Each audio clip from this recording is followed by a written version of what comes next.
Naglakbay ang aming grupo sa isang malayong isla. Doon, tumungo kami para magliwaliw, magsaya at kung ano-ano pa. Siyempre, para na rin mag-swimming. Kaya samahan nyo kami sa aming paglalakbay at pagliliwaliw dito sa aming Pulilio Adventure 2023.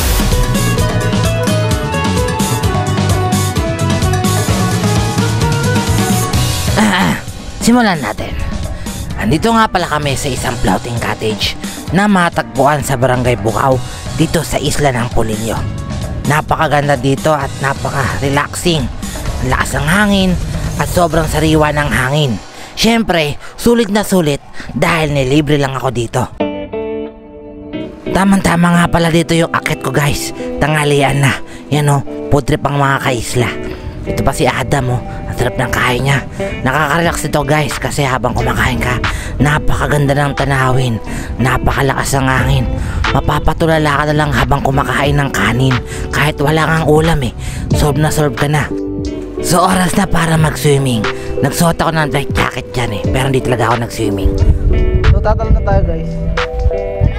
Yay! Nakatalon na ako, okay na. Tuwan-tuwa siya sa joke ko guys eh. Hindi siya makapaniwala, joke yun eh. Tapos nakita ko si Jessica, mukhang malalim yung iniisip. Siguro iniisip niya kung magtutropa ba yung mga dagat. Kasi panay ang wave ng wave. Tawa na naman siya eh, talagang bentang-benta yung mga jokes ko eh. Tapos guys, talagang mag-swimming na sila. Sila lang ha. Pero bago yan, papakitaan muna tayo ni Ate Shena kung paano kumain ng saging. Ayan, kain po tayo ng sapa. Guys, you want sapa? Pwede kayo ng sapa. Gusto niya ang pinakain sapa? Eto. At yan na nga guys, nagre-ready na sila para mag-swimming. At kung hindi ka man marunong lumangoy, okay lang yan. Kasi provided ng resort yung mga life jacket.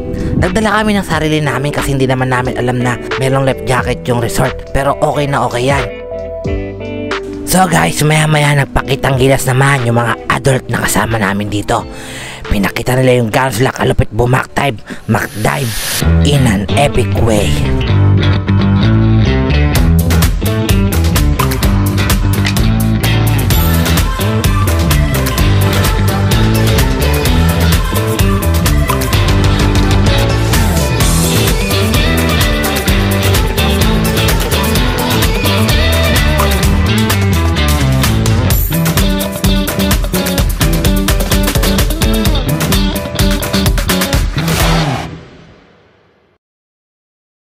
So guys, tapos na silang mag-swimming.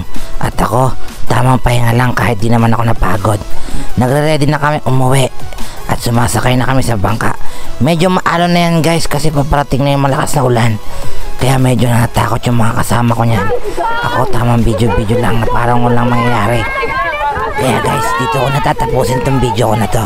Sana nag-enjoy kayo.